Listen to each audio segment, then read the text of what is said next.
te abeiraste da praia, não buscaste nem sábios nem ricos, somente queres que eu te siga. Oi pessoal, graça e paz. Iniciamos hoje uma nova etapa do nosso estudo, onde abordaremos o desenvolvimento e a expansão da igreja no mundo. Vimos que a igreja teve o seu início em Pentecostes e agora veremos como era a vida dos primeiros cristãos após o Pentecostes. Vamos utilizar como fonte de pesquisa o livro dos Atos dos Apóstolos, que não é uma obra voltada para contar a história dos cristãos, mas para relatar o modo como a igreja foi caminhando e se firmando sob a ação do Espírito Santo. Iremos nos basear também no material didático do Congresso de Patrística, promovido pelo Centro de Estudos Renovação no Espírito, em especial a palestra do Padre Douglas Pinheiro, com quem aprendi muito sobre este tema. Sabemos que o Império Romano dominava a região do Mar Mediterrâneo e também a Palestina, estendendo o seu domínio até Portugal e Espanha. Sabemos também que nas regiões dominadas haviam os procuradores, que representavam o imperador. Pôncio Pilatos, personagem citado até mesmo na nossa profissão de fé, foi procurador na Judéia por 10 anos, de 26 a 36 da nossa era. Então, a paixão, morte e ressurreição de Nosso Senhor aconteceu nesse tempo. A tradição costuma situar a morte de Jesus no ano 33. Porém, a segurança histórica é o período entre 26 e 36. O imperador era Tibério, que morreu no ano 37. Foi sucedido por Calígula, depois Cláudio e então Nero, de 54 a 68. Então, de 33 a 35, a 55, ou seja, da morte do Senhor, no ano 33 até 55, passaram-se 22 anos. Nesses 22 anos, a perseguição aos cristãos se dava apenas dentro do judaísmo. Isso é importante, é bom fixar bem isso. A perseguição, nesse período de 22 anos, se dava exclusivamente dentro do judaísmo. A perseguição romana vai começar bem mais para frente, no tempo de Nero. O incêndio de Roma, por exemplo, deu-se em 64. No Império Romano, não era permitida a formação de uma nova religião.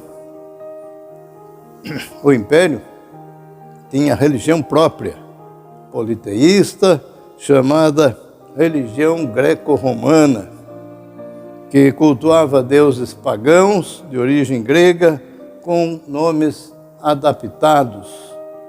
Por exemplo, Júpiter, Vênus, Saturno, etc. E também prestavam culto ao imperador. Importante isso. Culto ao imperador, que era considerado divino imperador. Portanto, deveria ser reverenciado como Deus.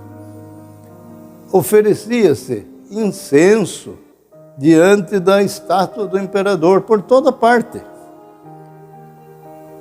O imperador, que na língua grega era chamado de Kyrios ou Kyrie, era um título que significava Senhor. Essa era a religião do império, a qual todos os povos dominados por Roma teria que se submeter. A religião judaica era a exceção. O judaísmo, por ser uma religião muito antiga, significativa, com suas origens patriarcais em Abraão, Isaac, Jacó, e religião com uma enorme tradição, muita tradição, então era tolerado, porque os romanos sabiam que os judeus jamais aceitariam, jamais iriam aceitar, prestar culto, divinizar o imperador. Então Roma admitia, tolerava que continuassem com sua religião ao Deus de Israel. Mas não era gratuito isso. Toleravam desde que, uma vez por ano, fosse prestado um culto no templo pelo imperador. Percebem a diferença? Trocou-se então aquela exigência que era culto ao imperador por culto pelo imperador. Em troca dessa tolerância, dessa flexibilização religiosa, o povo judeu deveria pagar impostos ao imperador. É aqui que surge a figura dos cobradores de impostos, os colaboracionistas do Império Romano, que eram tão criticados, odiados, eram tidos como corruptos, como pecadores públicos. É o caso de Mateus, em Jerusalém, é o caso de Zaqueu, em Jericó. Então, a única religião tolerada pelos romanos era o judaísmo. Os judeus podiam, diante disso, abrir sinagogas, que eram as casas de oração, lugar de reunião e casas de oração, podiam abrir fora de Roma. Tanto é que haviam sinagogas em Roma, em Alexandria, em toda a Ásia Menor. Praticamente todas as cidades tinham as suas sinagogas. Essa política de tolerância religiosa evitava tensão e confronto entre Roma e os judeus. Os judeus que já tinham a fama de serem insubordinados. Quando surgiu o cristianismo, não era entendido como uma religião. O cristianismo, como nova religião diversa do judaísmo, só vai acontecer bem mais para frente, bem mais tarde. Então, aquele movimento inicial de pregação do Evangelho, de pregação de Jesus Cristo como Messias, que lemos em Atos dos Apóstolos, não era compreendido como uma nova religião, mas como mais uma corrente do judaísmo. Já haviam tantas, né? Como, por exemplo, os fariseus, os saduceus, os essênios, os zelotes. Agora, então, havia também os nazarenos, seguidores de Jesus de Nazaré, os nazarenos. Nesse período, mais ou menos até o ano 90 da nossa era cristã, nenhum cristão achava que não era judeu. Isso é importante. Nenhum cristão achava que não era judeu. A comunidade cristã de Jerusalém não era entendida como uma comunidade convertida. Conversão, como bem sabemos, é mudança de direção, é mudança de rumo. É alguém que está indo numa direção, retorna e volta ao ponto de onde saiu. Os primeiros cristãos seguiam a lei de Moisés e os profetas. E então se sentiam eles os verdadeiros judeus. Aqueles verdadeiros judeus que haviam encontrado o Messias de Israel. Isto não é difícil de entender, pois basta observar o local, o lugar onde encontramos os primeiros cristãos.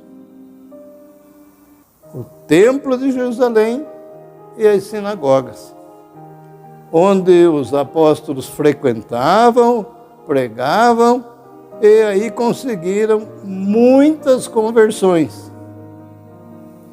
Muitas conversões.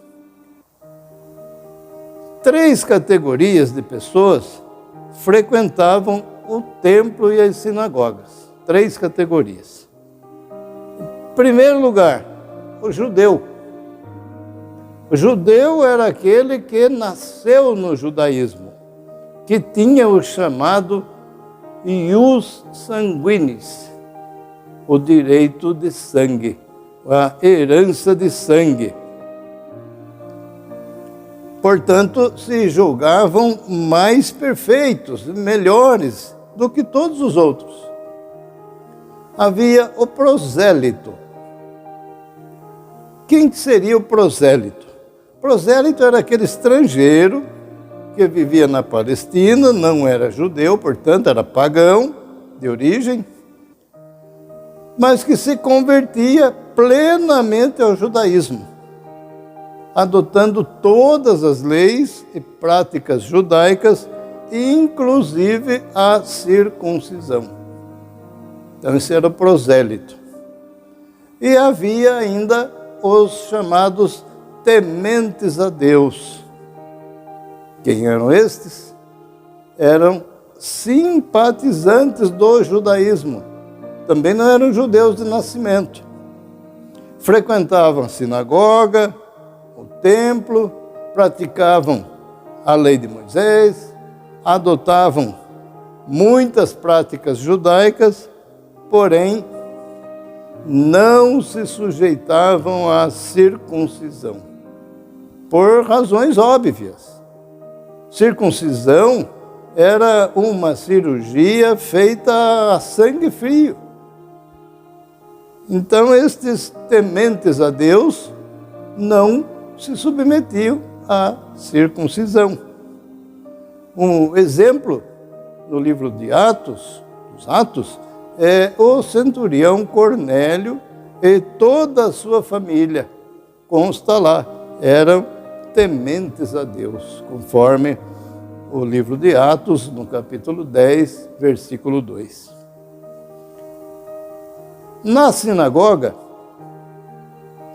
era feita a celebração, era feita a bênção, leitura da Torá, era lido sempre um livro dos profetas, e depois a palavra era franqueada a quem quisesse falar. Geralmente era oferecida aos convidados, aqueles que vinham de fora. Alguém de fora do grupo, às vezes, poderia então trazer uma mensagem, uma mensagem melhor. No livro dos Atos, nós vemos que Paulo, Silas, Barnabé valiam-se destas horas, destas oportunidades para anunciar Jesus nas sinagogas.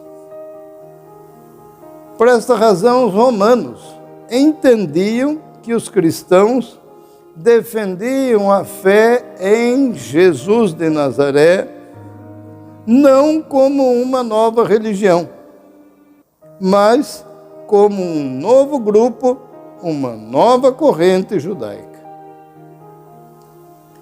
Como o judaísmo era tolerado pelos romanos, o cristianismo também é tolerado, pelo menos durante 30 anos, 3 décadas, do ano 33 aproximadamente, 34 até 63, 64.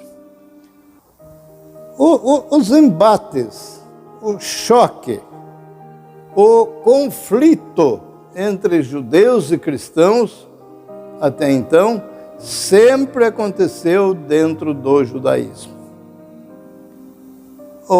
As lideranças do judaísmo acusavam os judeus, os líderes judeus acusavam os cristãos, melhor dizendo, até alegando perversão política, como se os cristãos estivessem propagando um rei que não César. Essa foi, inclusive, uma das acusações feitas a Jesus pelo Sinédrio, diante de Pilatos. Lembram-se? Com ironia eles diziam: ele se diz rei. O único rei não é César? A ideia era de que os cristãos contrariavam e subvertiam as normas do império e, por isso, deveriam ser castigados. O cristianismo, aos poucos, vai se espalhando pela diáspora judaica. O que vem a ser diáspora? A diáspora era a dispersão, a expulsão dos judeus para fora da Palestina. Era a deportação, o exílio. Diáspora, então, entende-se como as comunidades judaicas existentes fora da Palestina. Na verdade, a diáspora começa com a queda de Samaria em 722 a.C., quando foi invadida pelos assírios. Depois segue a deportação da elite judaica para a Babilônia, Nabucodonosor. Muito mais tarde ainda, já no século XX, vamos encontrar 6 milhões de judeus na Europa sendo sacrificados no Holocausto na Segunda Guerra Mundial. Diáspora. Judeus espalhados por todo o mundo.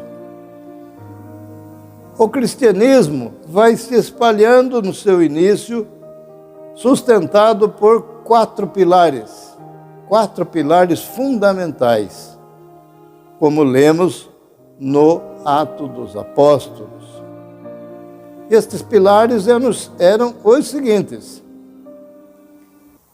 eles, os cristãos, eles eram unânimes, primeiro, na comunhão fraterna. Segundo, na oração em comum. Terceiro, na doutrina dos apóstolos. Quarto, na fração do pão, que sempre foi entendida como a Eucaristia. Estes eram os 4 pilares para os de dentro, aqueles que eram membros da comunidade, para os de dentro, para os cristãos convertidos. Para os de fora, que ainda não eram cristãos, ofereciam a pregação e o testemunho. Quando digo os de fora, não eram gentios, eram ainda judeus, mas não convertidos. A pregação aos gentios só vai começar lá por volta do ano 50. Os cristãos não se identificavam com nenhum grupo judaico daquele tempo. Porém, nós vemos na lista dos apóstolos um cobrador de impostos, Mateus, colaboracionista do Império Romano, um tal de Simão Zelote. Os zelotes eram um grupo que queria retomar o poder político para os judeus por meio de luta armada. Veja, matavam romanos, matavam também colaboracionistas. Aqui no cristianismo estavam juntos. O cristianismo, portanto, no cristianismo, tudo se fazia novo. Tudo era novo. Não importava o que se era, importava agora o que se é. Na fé comum em nosso Senhor Jesus Cristo. A essa altura, então, a partir de 34, que foi o ano da morte do diácono Estevão, e até 54, por aí, mais ou menos 20 anos, o cristianismo era entendido como a plenitude do judaísmo.